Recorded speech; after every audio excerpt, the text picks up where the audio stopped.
L'objectif de cette vidéo est de comprendre ce qu'est le principe d'inertie et ce qu'il peut apporter comme information à travers plusieurs exemples.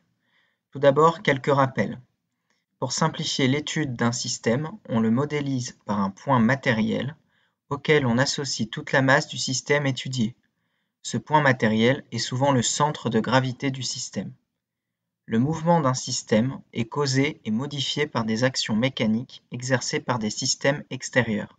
Ces actions peuvent être des actions de contact ou des actions à distance. Ces actions mécaniques peuvent être modélisées par des forces que l'on représente par un vecteur. La force a 4 caractéristiques: le point d'application, la direction, le sens et la norme. Le principe d'inertie a été énoncé pour la première fois par Isaac Newton dans son ouvrage Principia Mathematica en 1687.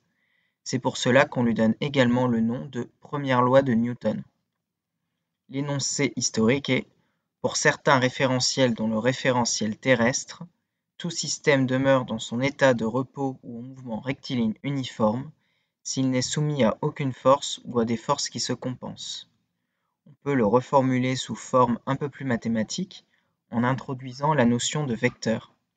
Si la somme vectorielle des forces qui s'exercent sur le système est nulle, alors le vecteur vitesse ne varie pas.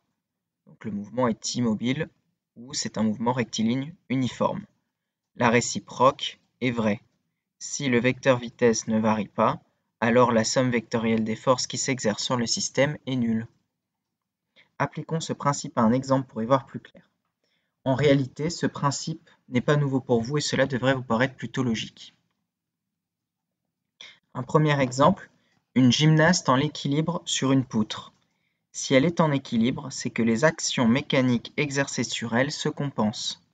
C'est exactement la même chose que quand deux personnes se mettent de chaque côté d'une table et qu'ils poussent avec la même force. La table ne bouge pas car les poussées se compensent.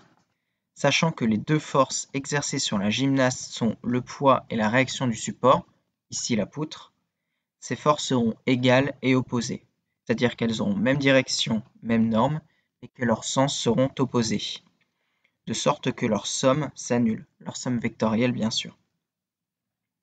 Un deuxième exemple, un TGV qui roule à vitesse constante. Il est soumis à 4 forces: le poids, la réaction des rails, une force de poussée et une force de frottement avec l'air. Étant en mouvement rectiligne uniforme, d'après le principe d'inertie, les forces exercées sur le TGV se compensent.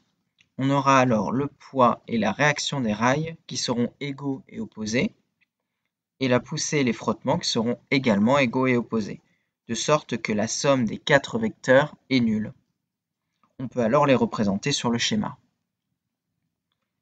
Les intérêts sont multiples. Calculer la norme de la réaction du support, qui est dans les deux cas égale à celle du poids. Trouver une force que l'on n'aurait pas répertoriée. Par exemple, si l'on n'avait pas pris en compte les frottements de l'air, il n'y aurait pas pu avoir de force qui se compense dans le cas du TGV.